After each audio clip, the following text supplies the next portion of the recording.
हम कर लेते हैं। सबसे पहले क्वेश्चन था कि सपोज द डिमांड मेरे को दे रखा है, demand equals to 200 minus p और सप्लाई दे रखा है 120 प्लस पी। ये क्वेश्चन है। अब हमें निकालना क्या है? सबसे पहले क्या निकालना है हमारे को? Find out equilibrium price and quantity, ये निकालना है। तो देखिए इक्विलिब्रियम कहाँ होता है? जहां डिमांड इक्वल्स टू सप्लाई। तो क्या करेंगे? 200 minus p equals to 120 plus P.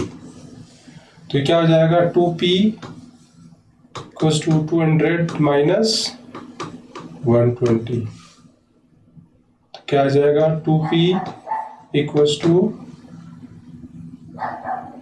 80। Now p equals to 80 divide by 240। ये 40 हमारे पास क्या आ गई? इक्विलिब्रियम प्राइस आ गई। अब हमें इक्विलिब्रियम क्वांटिटी निकालनी है। तो फर्स्ट पार्ट तो आ गया, सेकंड पार्ट इक्विलिब्रियम क्वांटिटी। तो इक्विलिब्रियम क्वांटिटी निकालने के लिए आप इन दोनों इक्वेशन में से किसी में भी आप क्या करो, वैल्यू रख दो। सपोज हमने रख दिया d equals to 200 minus p की वैल्यू रख दो 200 माइनस 40, कितना आ गया? 160। अब चाहे डिमांड वाली इक्वेशन में रखो या सप्लाई में, आंसर क्या आएगा? सेम है। तो ये तो फर्स्ट पार्ट हो गया इसका। अब हम बात करते हैं second part B. If the market price is ₹25, what will changes will take place in the market, explain. ये तो फर्स्ट पार्ट हो गया। अब सेकंड पार्ट में हम क्या बोल रहे हैं कि इफ प्राइस कितनी हो गई? इक्वल्स टू ₹25, ये प्राइस होगी। अब देखना पड़ेगा हमारे को कि if the market price is 25, what will changes take place in the market, explain. तो अब दोनों इक्वेशन में हमारे को इसकी वैल्यू रखनी पड़ेगी। तो देखो डिमांड का इक्वेशन क्या था? d इक्वल्स टू क्या था? 200 प्लस माइनस p था, इसमें रख देते 200 माइनस कितना हो गया? 25। तो कितना आ जाएगा? 175। एक बार सप्लाई में रख देते हैं। सप्लाई इक्वेशन क्या था? 120 minus p 120 minus 25, sorry plus था वो, प्लस 25। कितना आ गया? 145। तो ये क्वांटिटी आ रही है, ये सप्लाई आ रही है। अगर प्राइस ये है तो अब कौन सा केस होगा? अब यहाँ देखेंगे कि आपकी जो डिमांड है वो कितनी है? 175 which is greater than 145 supply. तो हम कह सकते हैं D is greater than S। तो कौन सा केस है ये? Excess demand. मतलब अगर हम इसको डायग्राम से समझें तो दिस इज, हमने वो डायग्राम बनाया था, उस डायग्राम में क्या होता है? वैसे डायग्राम वाला ही था, ये हमने जो ऑलरेडी कर लिया कि सपोज ये हमने डायग्राम ले लिया, यहाँ क्वांटिटी डिमांड और यहाँ क्वांटिटी क्या ले लिया? सप्लाई।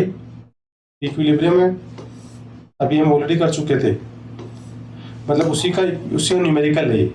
जो डिसइक्विलिब्रियम किया था ना हमने मार्केट इक्विलिब्रियम के बाद, उसी का न्यूमेरिकल है ये डिमांड, ये क्या इक्विलिब्रियम। अब हम कह रहे हैं कि प्राइस जो है वो 25, पहले कितनी थी? 40। तो कम हो गई ना प्राइस, तो प्राइस कम होगी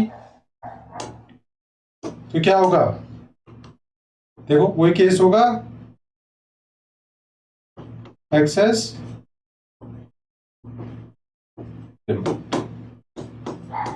तो ये वही वाला केस आ गया। ये हमने बस इसको न्यूमेरिकल से कर दिया, ये इसी का न्यूमेरिकल है। नाउ अब हम चलते हैं नेक्स्ट। इफ, अब क्या हो गया? इफ प्राइस इक्वल्स टू क्या हो गया? कितना है 45, प्राइस इक्वल्स टू 45। अब देखो, अब सॉल्व करो इसको, अगेन वही करेंगे हम। डिमांड इक्वल्स टू क्या है 200 माइनस पी, तो क्या आ जाएगा 200 माइनस 45, कितना आ गया 155। ऐसे सप्लाई इक्वल्स टू, सप्लाई क्या है 120, 120. 120 प्लस पी 45. 120 प्लस 45, कितना आ गया 185. अरे 160। 165. Sorry, 165. अब ये कौन सा केस हो गया देखो, 155 लेस Demand देन ज्यादा तो क्या नहीं, डिमांड वो इज supply लेस ज्यादा। देन सप्लाई, तो कौन सा Sorry. केस है एक्सेस Apply. देखिए इसका डायग्राम देखोगे तो डायग्राम वही बन गया जो हम ऑलरेडी कर चुके हैं। एक्सेस डिमांड एक्सेस सप्लाई का डायग्राम किया था ना, बस उसी का न्यूमेरिकल है, ये मैं बताना चाह रहा हूँ आपको।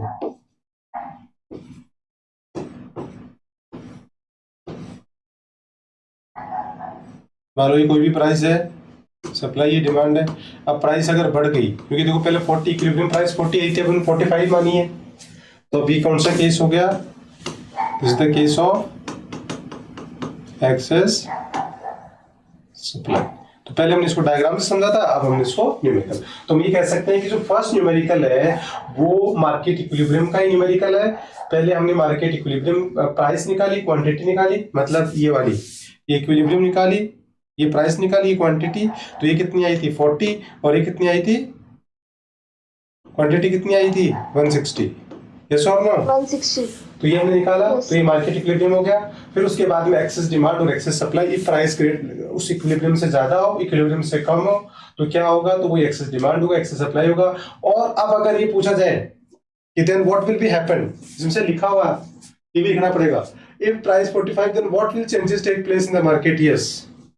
तो अब आपको इसमें चैनल को बताना पड़ेगा, देखो इसमें हमें क्या बताना पड़ेगा कि अब क्या होगा इस केस में, वापस इक्विलिब्रियम कैसे अचीव होगा, एक्सेस डिमांड हो गया, तो अगर वापस भी हमें अचीव करना है इक्विलिब्रियम तो क्या प्रोसेस होगा, वो भी हम इसमें अलग इसमें तो क्या पूछा है, what changes will take place in the market, बस चेंज ही पूछा है, तो इसका मतलब एक्सेस डिमांड होगा, दैट्स इट। अब इसमें ये नहीं पूछा कि again how to achieve the equilibrium, तो आप इस तरीके से बता सकते हैं। अगर वो भी पूछे आपसे कि how again achieve the equilibrium, तो फिर हम बता ही देंगे कि फिर क्या प्रोसीजर चलेगा, वो सारा बताओ। न्यूमेरिकल फर्स्ट न्यूमेरिकल क्लियर है,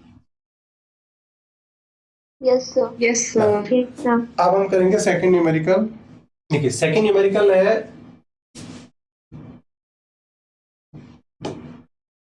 ये फर्स्ट न्यूमेरिकल हमने कर लिया ये वाला। अब सेकंड देखिए, सेकंड ये जो न्यूमेरिकल है पूरा, इसमें ये दे रखा है कि suppose the demand and supply का ये दे रखा है, इसमें फाइंड इक्विलिब्रियम, तो ये तो वही हो गया, उसी प्रोसीजर से करना है। उसके बाद में नाउ ये सारा हम देखो इसको, ये क्वेश्चन है आपके सामने। अब इसको हम 1 बाय 1 सॉल्व कर लेते हैं। तो देखिए सबसे पहले डिमांड क्या दे रखा है 1000. 1000, sir. Same procedure, 1000 minus P. Supply क्या दे रखा है 700. 700. 700 प्लस 2P. 2p, ये हमारे को क्वेश्चन दे रखा है। अब सबसे पहले तो हम इसमें क्या निकालें, equilibrium price and equilibrium quantity निकालनी है। तो वही प्रोसीजर फॉलो अप करेंगे कि इक्विलिब्रियम का होता है डिमांड इक्वल्स टू सप्लाई, तो क्या हो जाएगा 1000 minus p equals to 700 plus ना। अब अगर ये देखें तो P इधर आएगा, तो ये सारा क्या हो जाएगा -1 प्लस कितना हो जाएगा 3P। 3P. हाँ 3P. 3P इक्वल्स टू ये 1000 माइनस 700, -700. तो कितना आ जाएगा 3P equals to is equals to 300. 300. Now P Sir, equals P is to equals to 100. 300 divided by 3. Equilibrium price क्या आ गई? ये फर्स्ट 100. आंसर आ गया। अब हम निकाल लें इक्विलिब्रियम क्वांटिटी। तो देखिए इक्विलिब्रियम क्वांटिटी क्या आ जाएगी? अब सेकंड आंसर किसी में भी रख दो, जैसे हम सप्लाई वाले में रख देते हैं, हम सप्लाई वाली इक्वेशन में रख दो या डिमांड में किसी में भी एक प्राइस की वैल्यू रख दो, तो प्लस 2p Is क्या 2 जाएगा? 700 प्लस 2 plus 2 into 100. कितना आ गया? 100। हाँ सर। तो कितना आ गया? सर 200 900 आ जाएगा। 900। अच्छा आप इसमें भी रखो तो भी 900 आएगा, इसमें भी, दोनों में से कोई भी, तो इक्विलिब्रियम क्वांटिटी आ गई। तो ये फर्स्ट पार्ट हो गया। अब इसका सेकंड पार्ट क्या बोल रहा है कि now suppose that the price of an input that used to produce salt has increase so that the new supply curve is change हो गया। How does the equilibrium price and quantity changes? Does the change confirm to your expectation? तो देखिए आप second part करेंगे इसका। तो second part में क्या बोल रहा है कि इनपुट की प्राइस बढ़ने की वजह से, प्राइस ऑफ इनपुट बढ़ने से सप्लाई क्या होगी? कम होगी। देखो आप क्वेश्चन क्या हो गया कि डिमांड तो वही है, क्या है? 1000 माइनस पी, बट अब सप्लाई चेंज हो गया। क्या हो गया? Supply 400 plus 2p। इसमें सप्लाई कम हुआ है क्योंकि इनपुट की कॉस्ट बढ़ेगी तो देखो सप्लाई कम ही होता है। तो ये इक्वेशन अब हमें निकालना है। तो सबसे पहले इक्विलिब्रियम प्राइस निकाल लें। तो क्या होगा? डिमांड इक्वल्स टू सप्लाई, क्या आ जाएगा? 1000 minus p equals to 400 plus 2p। तो ये क्या आ जाएगा? 3p equals to 1000 minus 4p 400। तो ये आ गया 3p इक्वल्स टू कितना आ गया? 600। now p इक्वल्स टू क्या आ गया? 600 डिवाइड बाई डिवाइड बाय 3 कितना आ गया? 200। जस्ट डबल हो गई। ये प्राइस इक्विलिब्रियम प्राइस बढ़ गई ना। अब सेकंड पार्ट क्या निकालना है? क्वांटिटी। तो किसमें भी रख दो क्वांटिटी। तो d equals to 1000 minus p 1000 minus 200 कितना आ गया? 800 क्या आ गया? अब पहली प्राइस कितनी थी बताओ? सर 100। पहले प्राइस थी 100 और उससे कितनी बढ़ गई? 200। 200. प्राइस बढ़ गई। और क्वांटिटी पहले कितनी थी? 900 सर और अब कितनी हो गई? 900. 800। तो ये क्या हो गई? कम हो गई। तो बिल्कुल सही है, प्राइस बढ़ेगी तो सप्लाई क्वांटिटी क्या हो गई? कम हो गई। तो इस तरीके से कम हो गई. ये मैं बताना था कि now the suppose the price of input that use, तो उस पे क्या होगा? How does the equilibrium price? तो इक्विलिब्रियम प्राइस तो क्या हो गई? बढ़ गई। और अब अगर इसका डायग्राम की बात करें तो इसका देखो डायग्राम क्या होगा? Just a minute. देखिए अगर इसका डायग्राम बनाए हम, तो हम ये कहना चाह रहे हैं कि डायग्राम से समझना चाहो तो ऐसे देखो, इसका हम डायग्राम कर चुके हैं ऑलरेडी। मैं डायग्राम से बताऊं कि, और डायग्राम के थ्रू तो हम ऑलरेडी कर चुके हैं, बस इसका न्यूमेरिकल कर रहे हैं। तो अब यहाँ ले लें quantity demand and quantity supply. ये इक्विलिब्रियम आ गया। तो अब आप मेरे को बताओ डिटरमिनेंट्स ऑफ डिमांड के पॉइंट ऑफ व्यू से, अगर इनपुट की प्राइस बढ़ेगी, सप्लाई, डिटरमिनेंट्स ऑफ सप्लाई के पॉइंट ऑफ व्यू से बताओ कि अगर इनपुट की प्राइस बढ़ेगी, डिटरमिनेंट्स ऑफ सप्लाई में प्राइस ऑफ इनपुट क्या होगा? इंक्रीज हो रहा है। इसमें ये तो लिखा हुआ है कि now that the price of input that used to produce salt has increased. तो बताओ सप्लाई पे क्या फर्क पड़ेगा? अगर ये क्वेश्चन न्यूमेरिकल ना होके केवल आता है कि if the price of input increases then what will be impact on the supply? Supply will decrease. Negative relationship होता है, कॉस्ट देखो सप्लाई डिक्रीज होगा। अब सप्लाई डिक्रीज होने का मतलब क्या होता है? Leftward shift. हाँ सर। ये लेफ्टवर्ड शिफ्ट कर देंगे हम सप्लाई, तो देखेंगे क्या रिजल्ट वही आ रहा है क्या? ये कर दिया, ये नए इक्विलिब्रियम आएगा।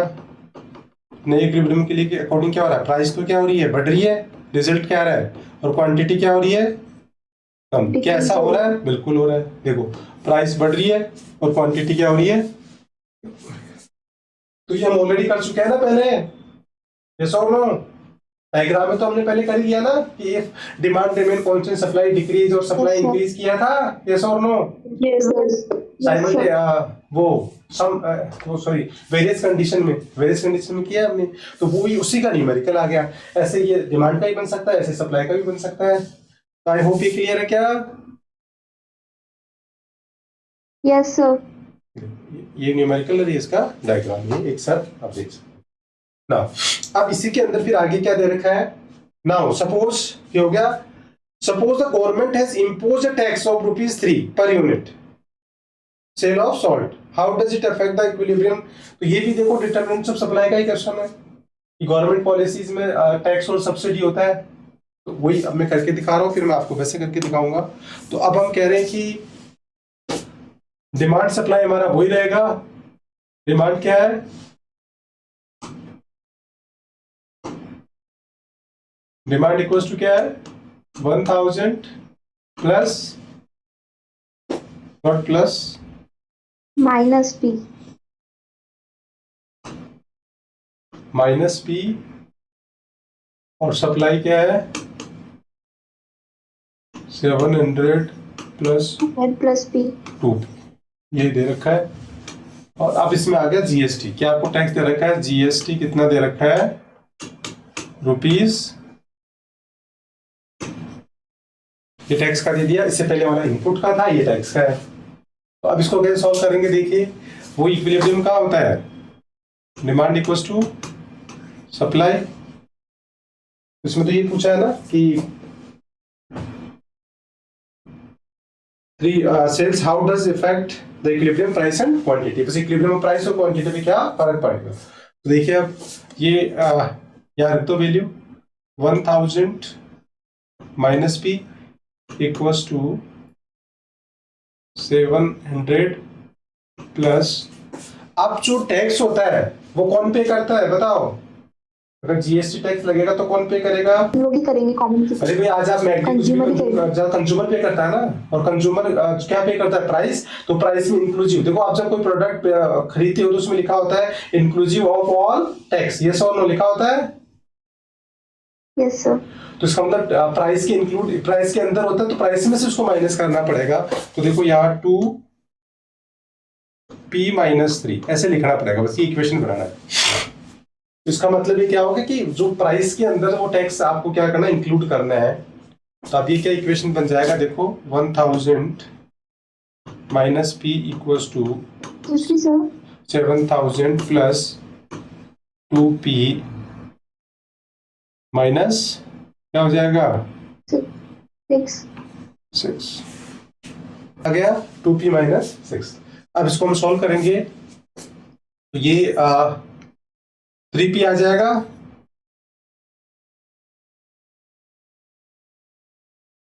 थ्री पी इक्वल्स टू ये 1000 माइनस कितना होगा? 694। तो आंसर क्या आ जाएगा? 3p इक्वल्स टू, इसमें से माइनस करो कितना आ रहा है? याद तक हो गया। नाउ अब इसके बाद ये आ गया 306। नाउ अब आगे क्या हो गया? p equals to 306 divide by 3, तो कितना आ गया? 10। ये हमारे पास फर्स्ट आंसर आ गया, दैट इज इक्विलिब्रियम प्राइस। अब क्वांटिटी निकाल दो, सेकंड आंसर। क्वांटिटी क्या होगी? इसमें भी वैल्यू रख दो। सपोज d इक्वल्स टू क्या था? 1000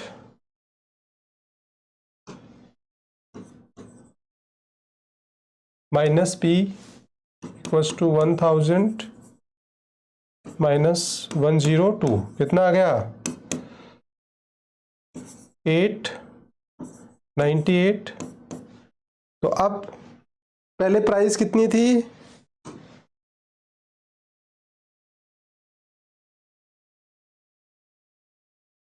पहले क्या प्राइस कितनी थी, टैक्स के पहले प्राइस कितनी थी 100, अब प्राइस बढ़ गई कितनी 102, पहले क्वांटिटी कितनी आई थी 900 और अब कितनी हो गई 8, तो ये क्या हो गया कम हो गया। अब अगर हम इसका डायग्राम बनाएं तो देखिए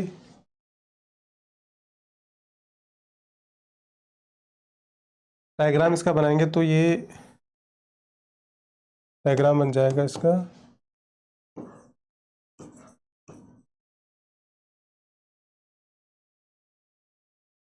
ये आ गया प्राइस, ये आ गया क्वांटिटी, सप्लाई डिमांड इक्विलिब्रियम।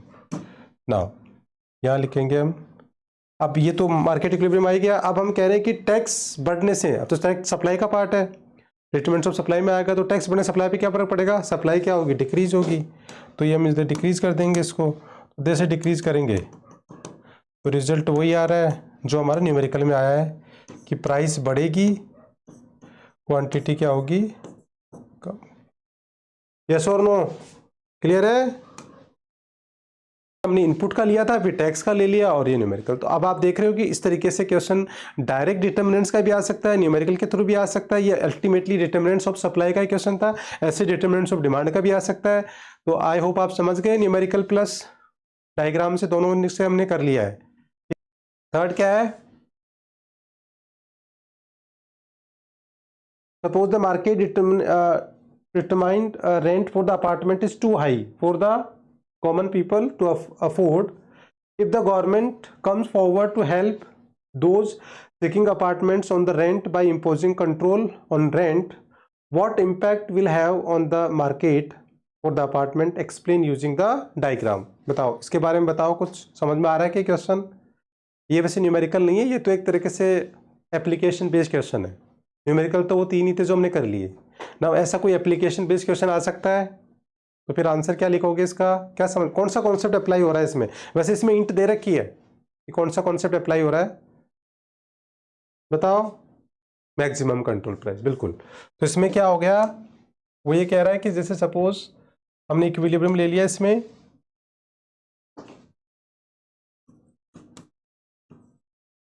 ये हमने इक्विलिब्रियम ले लिया, quantity demand and quantity supply,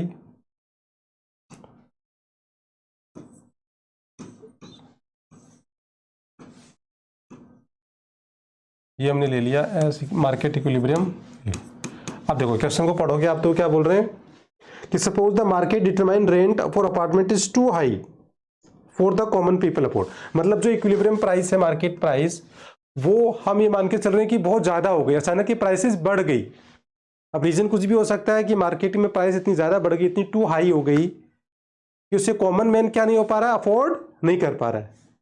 तो आगे क्या लिखा हुआ है, तो comes if the government comes forward to help those seeking apartment on rent by imposing the control on rent, तो इसका मतलब प्राइस ज्यादा होने पे गवर्नमेंट क्या करता है, इक्विलिब्रियम प्राइस ज्यादा होगी तो गवर्नमेंट क्या करेगा, प्राइस सेलिंग करेगा। क्या करेगा, प्राइस सेलिंग कर देगा। तो ये प्राइस सेलिंग आ जाएगा, कल पढ़ाया था आपको क्लास में प्राइस सेलिंग, मतलब इक्विलिब्रियम प्राइस ज्यादा होने के से जो उससे नीचे प्राइस डिटरमाइन करेगा, जिसको हम मैक्सिमम प्राइस सेलिंग या सेलिंग प्राइस बोलते हैं, तो वो आके अप कर देगा ताकि जिसे लोग उसको अफोर्ड कर पाएंगे। तो अब ये फिर पूरा बता दो कि ये इसका मतलब जो गवर्नमेंट प्राइस फिक्स करेगा that is called price ceiling, और due to the price ceiling अब ये क्या होगा वो हमने सारा पढ़ा है कि कॉन्सिक्वेंस क्या आएंगे। ये कौन सा केस हो जाएगा, एक्सेस डिमांड हो जाएगा, ठीक है। और फिर इसके कॉन्सिक्वेंस हमने पढ़े ही हैं, पूरा प्राइस सेलिंग वाला कॉन्सेप्ट पढ़ा है हमने, यस और नो।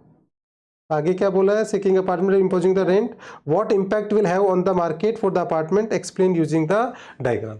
तो जो अपार्टमेंट की जो अपार्टमेंट है उनकी क्या हो जाएगी, एक्सेस डिमांड हो जाएगी। क्या हो जाएगी, एक्सेस डिमांड का केस हो जाएगा। और उसके बाद आप चाहो तो थोड़ा और बताना चाहो, ज़्यादा बड़ा आए तो उसमें फिर उसके कॉन्सिक्वेंस बता दो कि एक्सेस डिमांड के कॉन्सिक्वेंस क्या होते हैं, बताओ लास्ट क्लास में पढ़ा था हमने एक्सेस डिमांड के कॉन्सिक्वेंस क्या होते हैं। पहले तो केस बताओगे कि ये होगा क्या एक्सेस डिमांड, और फिर उसके बाद में पहले तो बताओगे कि प्राइस सीलिंग है, प्राइस सीलिंग की वजह से एक्सेस डिमांड होगा, एक्सेस डिमांड की वजह से अगर आप और बढ़ाना चाहो आंसर को तो बता दो कि इसके इंपैक्ट कॉन्सिक्वेंस क्या है। हमने पढ़े थे क्या क्या कॉन्सिक्वेंस आते हैं एक्सेस डिमांड के। एक्सेस डिमांड होते ही क्या होगा, शॉर्टेज, फिर प्रॉब्लम ऑफ डिस्ट्रीब्यूशन, और प्रॉब्लम ऑफ डिस्ट्रीब्यूशन में फिर क्या होगा, 3 इश्यू आएंगे, first come first serve, then उसके बाद राशनिंग, और फिर fourth. Suppose the equilibrium market wage rate is ₹14,000 per month. The government finding it low fixes minimum wage rate at ₹18,000 per month. Examine the implication of this decision. Use diagram. बताओ ये कौन सा case होगा, ये case अब कौन सा हो जाएगा, प्राइस फ्लोर का। अब उल्टा कर दो इसको,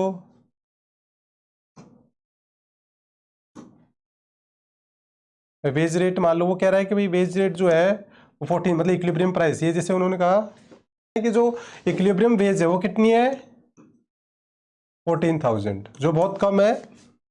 पहले वाले केस में क्या था कि जो प्राइस थी अपार्टमेंट की वो बहुत ज़्यादा थी, रेंट प्राइस, तो उसको कम करना था। अब क्या हो गया कि जो वेज रेट है वो बहुत कम है, तो अब गवर्नमेंट इंटरफेयर करेगी इसमें। तो गवर्नमेंट इंटरफेयर करके क्या करेगी, फ्लोर कर देगी, फ्लोर प्राइस, फ्लोर वेज कर देगी, एक upper limit lower limit fix कर देगी, इससे कम आप वेज नहीं दे सकते। तो वो क्या होगी, वो हमेशा इक्विलिब्रियम से अबव होती है, तो इक्विलिब्रियम से अबव ले आएगी, तो ये होगा प्राइस फ्लोर हो गया। अब ये कितनी कर देगी, वो सब 18,000 कर दिया उसने, और इससे ज़्यादा आप, इससे कम वेज नहीं दे सकते, तो ये प्राइस फ्लोर वाला केस हो गया। और अब ये कौन सा केस हो गया, एक्सेस सप्लाई। अब सप्लाई ज़्यादा हो जाएगी लेबर की, मार्केट में लेबर की सप्लाई ज़्यादा हो जाएगी, क्यों, क्योंकि वेज रेट बढ़ गई, तो इसलिए उसकी सप्लाई बढ़ना ज़्यादा है। तो ये केस आपको बताना है। अब आप चाहो तो इसके कॉन्सिक्वेंस क्या आएंगे वो भी आपको पता है कि प्राइस फ्लोर के कॉन्सिक्वेंस क्या होते हैं, बताओ क्या होते हैं, लास्ट क्लास में डिस्कस किए थे हमने। एक्सेस सप्लाई होते ही क्या होगा, सरप्लस, सरप्लस होते ही क्या होगा, बफर स्टॉक्स, और फिर सब्सिडीज, वो वाली सारी। तो इसका मतलब यहाँ सरप्लस क्या हो गया, लेबर का, और फिर क्या होगा, बफर स्टॉक होगा, मतलब जो अनएम्प्लॉयमेंट एक तरीके से, जो एक्सेस सप्लाई होगी लेबर की वो अनएम्प्लॉयमेंट ही होगा बेसिकली। बफर स्टॉक का मतलब यहाँ तो अनएम्प्लॉयमेंट ही है।